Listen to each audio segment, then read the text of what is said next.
Guess what? The truest form of freedom is healing yourself. Because if you're walking around with any kinds of emotional wounds, this is the kind of healing we're talking about, then you definitely have coping mechanisms, codependency issues, self-sabotaging patterns, confidence issues that are definitely keeping you held back, keeping you playing small. And in order to get to the other side, into a place of true healing, true emotional healing, you have to have the courage to face the shit that you survived as a child.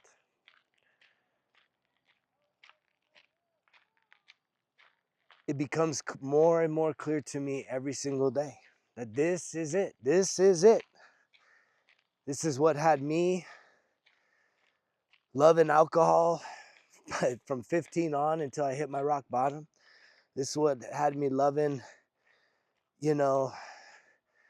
getting caught up with THC and parties and anything that would alter. I did a lot of psychological drugs, mushrooms and acid and ecstasy as a kid. And it was just, you think that that's just, well, we're just having fun, man. This is what we do. But as an adult looking back on that, I know because I have such a clear mind right now that I wasn't doing that for fun. It became like a habitual pattern of like, hey, this is what we do, right? We're teenagers. But I know deep down now that it was a way to escape. Something that I had no idea. I was so disconnected with my body, with the feelings of fear and pain, that two things were being met, right? When you party, when you socialize, you feel connected. And when you're traumatized, when you're abused as a child, you feel everything except for connected. You feel disconnected. You feel isolated. You feel all alone. And so the revelry and the socialization, which you can still see it playing itself out with adults, we're just acting more and more oblivious, as if poisoning ourselves socially is, yay, it's so fun, right? It's what we like to do. And it's like, I know it's what you like to do, but deep down, do you really enjoy it? Do you really enjoy it? Is that really the pattern of your life that gives you fulfillment? Is that really the most memorable times of your life?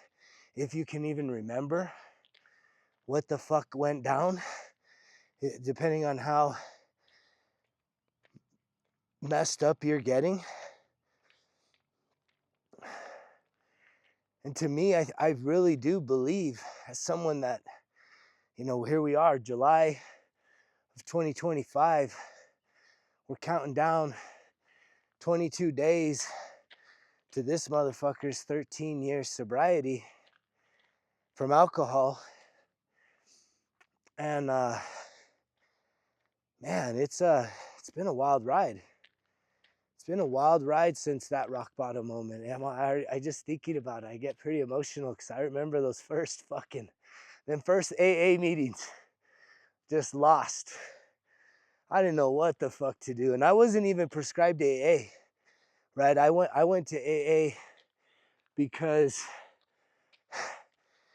I'm like, I don't know what I've done, but I need to start fixing shit. I need to start, because so here's the problem. My first DWI I was prescribed PCS 1000, which, I was about 19 at the time. And I was like going to these meetings, but it was all hardcore drug addicts. And there I am, 19, I was in the military. and they're like, what's this kid doing here? And I'm like, oh yeah, man, I got busted drinking and driving. And they're like, what? Why are you here though? Because it was just a whole nother program, but that was an experience. And I can tell you I didn't take it serious because even the people I was with were laughing at me. They're like, really, dude, you don't need to be here. You ain't got no problems. We're all fucked up. And then you'd hear their stories and be like, yeah, they're fucked up. I'm good. And so I really didn't change. I really didn't shift after that first one. And that first one, that motherfucker was, that was a life or death. That was a miracle.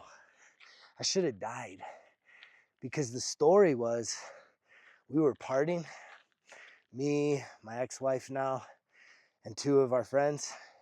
And I had a Jeep Wrangler, top off, end of summer. And we were hauling ass down this road, drinking tequila, taking shots, drinking, driving, fuck, beers, jamming out music. And I was hauling ass so fast, I didn't see this dead man's turn. And then it's like, whoo, there it goes, boom. And the Jeep just starts rolling, boof, boof, boof. And what's so crazy, none of us were wearing seatbelts. No one got ejected. The Jeep totally rolled over twice, and then it popped back up on all fours. And I, of course, man, I was so fucking wasted. I tried to drive that motherfucker. All the tires were popped. Engine was blown. And yeah, I went down with that ship. But I should have died. And even then, I still didn't take it serious enough. I didn't take it serious. I just kept partying.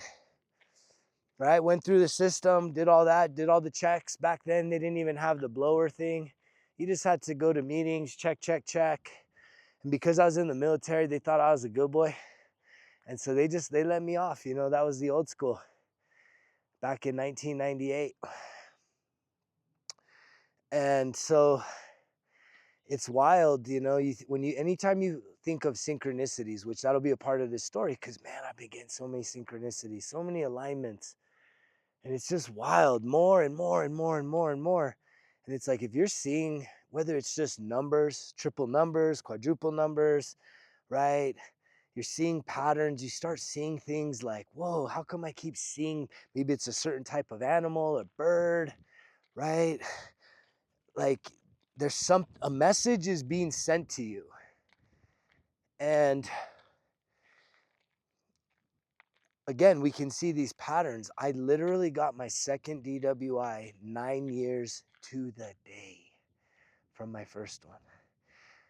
What not as dramatic. My second one was a fucking other burner though, because I was at a bar that it was their grand opening, and I was running a promotional products company at the time.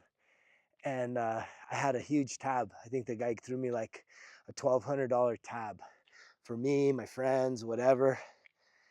And that's the kind of partying we did. Fuck. And so we're there having a good time, and I'm in the bathroom doing my thing, and this guy that was a customer of mine, and I say customer with kind of a grain of salt, he came to my business, ordered like some cards, and then he flaked on me, and he didn't really put a deposit down, so he never picked them up. And it had been like a long time had passed. So he basically flaked on me, and he must have saw me and he felt guilty, right? That's what we do. When we feel guilty, right? And then maybe there's some liquid courage in him. He felt like he needed to confront me or something, like he owed me. I don't know. He was just getting weird with me. And I just felt that energy, and I said, bro, I don't even give a fuck, bro, about your money or your business. Just come pick up your fucking cards, you piece of shit. I said something along those lines. And I didn't realize he got all butthurt. And I went about my business. I left the bathroom. I'm sitting there at the bar, minding my fucking business. And this girl comes up to me. Lo and behold, it's fucking homeboy's girlfriend, right? Ready to pick a fight with me because her boyfriend had his fucking ego fucking crushed in a bathroom chit chat. And that's some bullshit, man. That's some motherfucking bullshit. I've always told my daughter, if you ever got to be with a man that you got to fucking step up and like confront men, you're with the wrong guy. That's a motherfucking red flag. So this girl starts fucking chopping at me, barking at me like, who do you think you are? Da, da, da, da, da, blah, blah, blah. I'm like, dude, shut the fuck up. That's all I told her. Shut the fuck up. Who the fuck are you? I didn't even know she was. And they had it orchestrated where, because this was a new business, they didn't know who I was, that I was like a VIP guest because it's brand new opening night, very chaotic. And she had it organized where one of her buddies, probably an ex-boyfriend of hers or something, was one of the bouncers. And so he was already like, she had already told him, hey, this guy's being an asshole to my boyfriend or whatever. And then so she comes over, starts shit with me. I tell her, shut the fuck up. And the bouncer says, hey, you can't talk to girls like that. You're out of here, bro. And I'm like, what? What the fuck, dude? And if you can feel me, where it's like, you ever been wronged, right? Just minding your own. And then what happens, right? You get offended. I used to get real defensive, real confrontational. I'm like, fuck you, bro. So next thing you know, I'm ready to spring into action on this bouncer. I'm like, dude, I don't know who the fuck you think you are, bro, but you don't know who I am. And I'm definitely not going anywhere. And his pride was all fucked. I said, where's the owner? And the fucking owner had already left. And so I was dealing with a bunch of fucking minions. And I get surrounded by this group of guys. And thinking we're going to throw down, I say, you know what? Fuck this. I'm out of here, right? I just threw in the towel. I was like, fuck this. I'm out of here. And I heard someone out of the corner of my ear say, hey, call the cops on that fucking guy. And I walk out to my truck in the parking lot. Next thing you know, I'm getting arrested in the parking lot. It's like literally waiting for a ride, not planning to drive. Crazy as shit. And yet, did that shit hurt? Yes. Because I'll tell you, here's what happened. Post second DWI is I got sober, but it was out of pure, unadulterated anger. I was fucking furious at the whole industry. I had felt set up. I had felt betrayed. I had felt fucked over, that I was just like, I'm done, man. I am fucking done. And what made it worse was I had, I was asking for trouble in this time frame, right? I can't just blame that situation. I was like, I had my business, and it was like we were cruising in a little beach town in Orange County, California, right on the coast, man. Ocean views out the shop windows, and it was like every day. It went from like only Fridays, like by about maybe afternoon, literally. We would like start drinking a little bit, maybe even smoke a little bit, and just kick back. We would be like with our red cups in the shop, like a little house, peeling stickers and making signs and fucking just kicking back, printing t-shirts and stuff. Everybody would be just chilling out. All the customers would even bring us beers and weed and all kinds of fucking party favors. And yet I had gotten pretty out of control. But the other problem is I was making a lot of money, incredible amount of money. But I was also starting a family. And so, you know, that was pretty problematic. My wife was pregnant. I had already had a 2-year-old daughter. And, you know, I was just working around the clock. And if I wasn't working, I was getting wasted. And if I wasn't getting wasted, then I was working. If I wasn't working, I was getting wasted. Ain't that a fucking life? Right? And all the money I had, I would take everyone out partying every fucking night, and I would be the guy paying for everybody, man. $300, $500, $800. Vegas trips, $10,000 fucking dollars for a night. You know?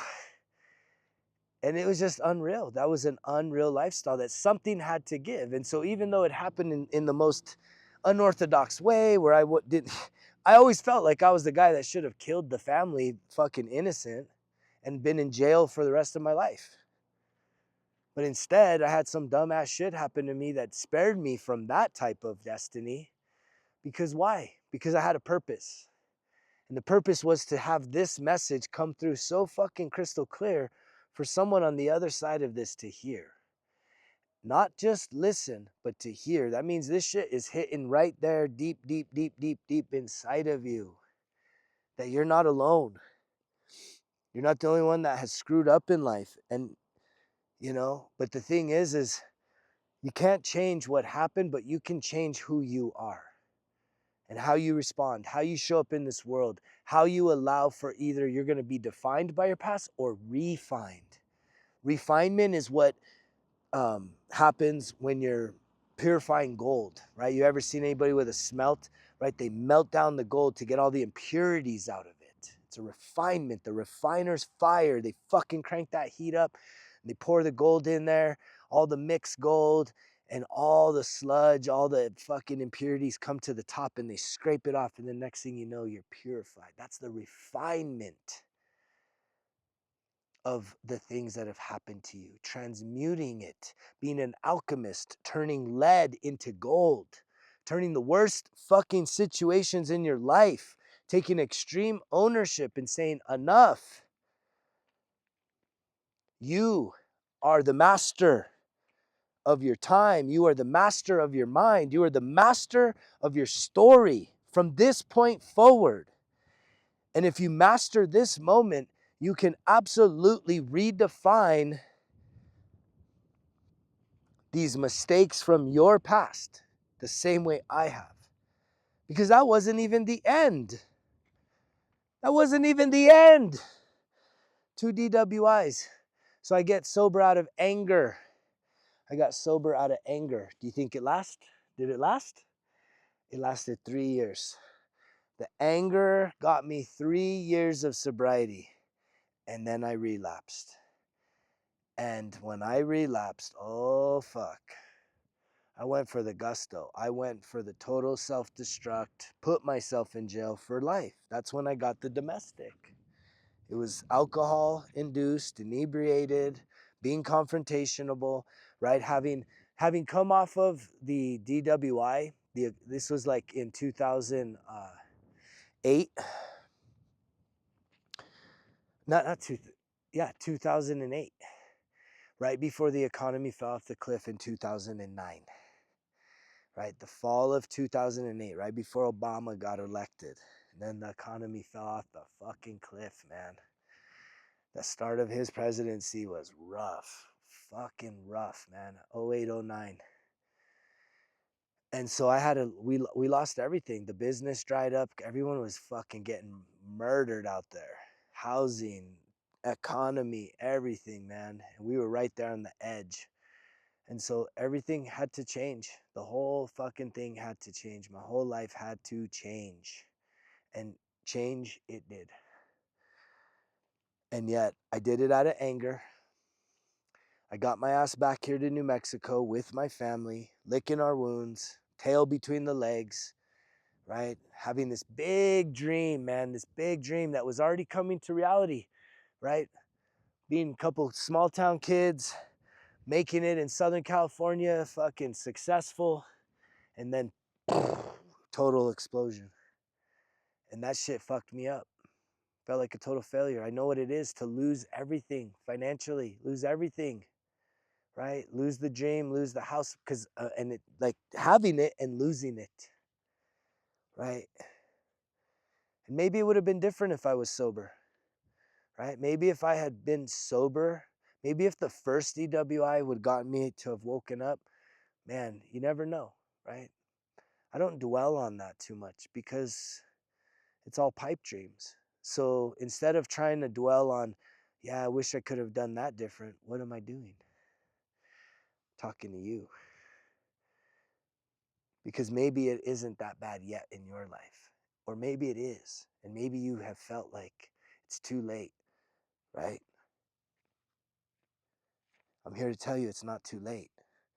But you got to be willing to put in the work. You got to get on the other side of the fear. You have to refine yourself. And the work is completely the system that I'm teaching. It's the recipe for success. And it's baked into the 1% Better Everyday Journal, Volume 1, Volume 2. They build off each other. It's an expansion, one step at a time, one day at a time, 1% at a time. You don't have to be 500% better by tomorrow morning. 1,000% better, right? We're not trying to do moonshots here. We just need to get a little better, but staying locked the fuck in over a consistent amount of time so that you can truly build a solid foundation within who you are. That is what it takes. If you want true stability, emotional stability, to trust yourself, to have that awareness that you're no longer your enemy, you're your biggest fucking fan, then that is a meal that has to be prepared with a lot of love, with a lot of patience. It's one of those meals that really just kind of takes its time. It's a slow cook.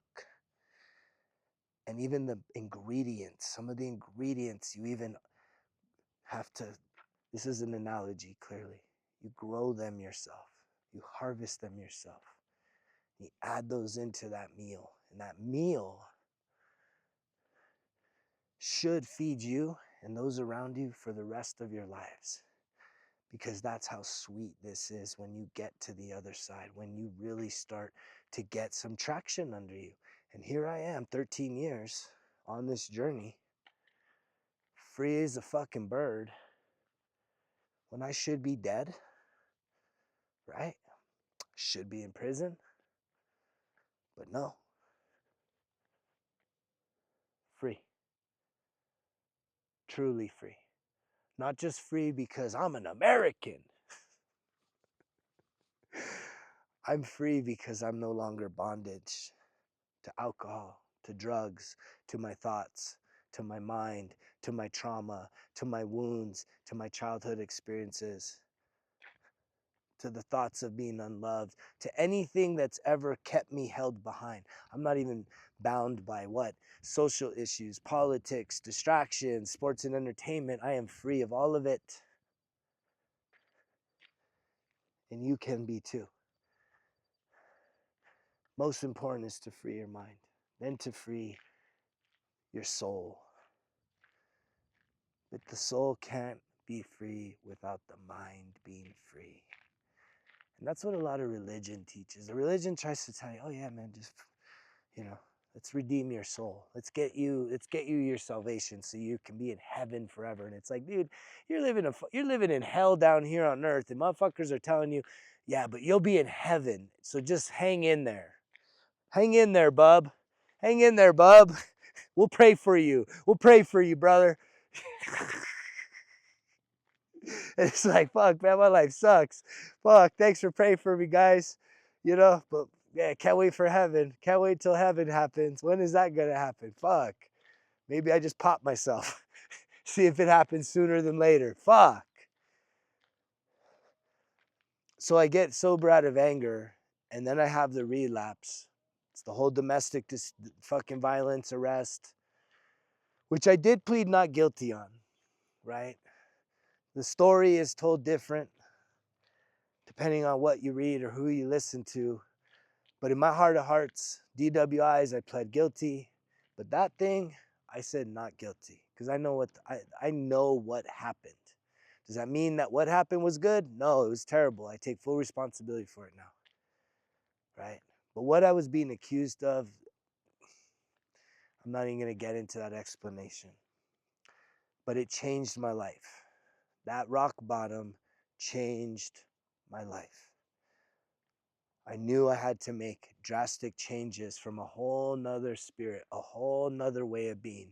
This wasn't out of anger no more. This was a total like, fuck, broken.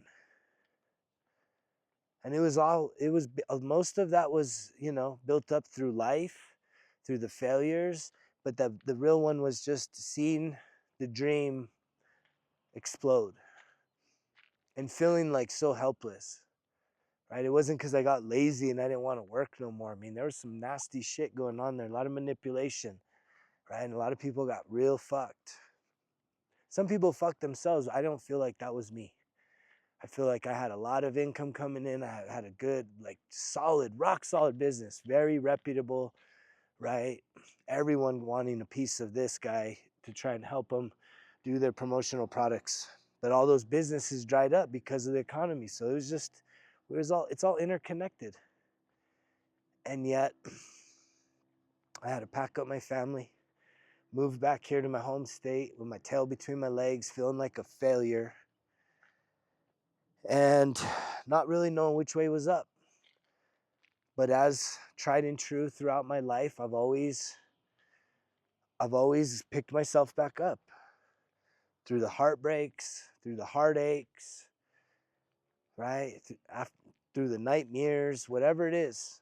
I always feel, even just since I was a kid, I always felt like I had to fight the hardest fights. I always had to fight the biggest kid in school. For whatever reason, I don't know why, the biggest kid wanted to always fucking fight me. So I got really good at fighting. I've knocked some motherfuckers out one punch, street fight style, right? Big dudes. But I never enjoyed that. I was always fucking like nervous and anxious and terrified and scared and confused. Why does this fucking person I don't know want to fight me? You know, it's like, I wish I was born, if I was born a little later, I probably would have been hooked up in the UFC and I would have been world champ. But instead, all those fucking victories, we didn't even have the fucking technology. So it's all just legendary talk, memories, which is probably better, because I probably would have been arrested a lot more, knowing the kind of people I was running with and the shit we were doing. And when you have an undeveloped mind, right, you think it's cool to record and post, and it's like, nah, man, we would have been in so much trouble. So it was good that we didn't have that tech then. Polaroids. But the story is, I'm here to share my heart. And I'm here to help many, many, many millions of people that are ready to start putting in the work. And it starts by, asking for help. And if you don't know where to start, again, if I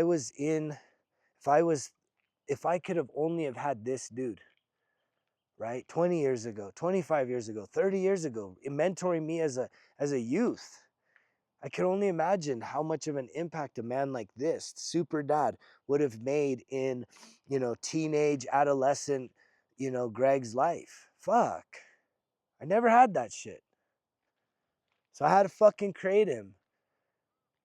And even though I'm still doing the reparenting and healing the inner child and working on myself and healing the traumas and the codependencies and just all the different residues of past experiences, I'm able to give this man to you, listening, to share this part of me with you, the greatest version of myself. I had an incredible compliment today. I got a chance to talk with, there's about 20 high school students. And it's kind of like this type of talk, right? But it's just talking about life, trying to inspire them to believe in themselves. And they had 3 chaperones. All 3 of those chaperones came to me and they said, dude, you have to be the best motivational, inspirational speaker that I have ever heard talking to high school students. And not just like, I'm grateful that I'm in a place where I can receive that. I could just say, thank you so much. Like, man, thank you for that compliment. I really appreciate that. That makes my day to hear that. I love connecting with the youth, but I also love connecting with the inner child inside of you. Because I know when I'm only talking to the adult, you're a stubborn son of a bitch, right? Just straight the fuck up, because you ain't taking action. You're sitting there listening and not doing. Here's a guy that said, look, man, I've been through this shit and I've come out the other side. And I'm not just here for entertainment purposes. Most content creators, it's all just fucking talk. And the sad thing with a lot of them is they're watching someone like me and saying, hey, let me tell you his story through my voice. A lot of people, they're substance, but they're not context of like authenticity. Listen to them. When you really hear people talking about their vulnerabilities, their fuck ups, like really listen for it. Y'all know when you hear that shit. And y'all know when someone's just trying to lecture you about how to get your shit straight. Right? And it's totally different. But yet here we are. The message found you. Will you act? Will you make the investment by supporting Results Kill Excuses, supporting the work that I've done over 13 years to be able to condense my 13 years into an expedited process for you to truly go step by step, starting to break through? There's some incredible comments coming through with some new people that are engaging with the 1% Better Everyday Journal. You know, guys talking, guys and gals talking about, man, I started working on the journal. This is the first time in a long time I actually felt optimistic, that I actually felt like my future had hope.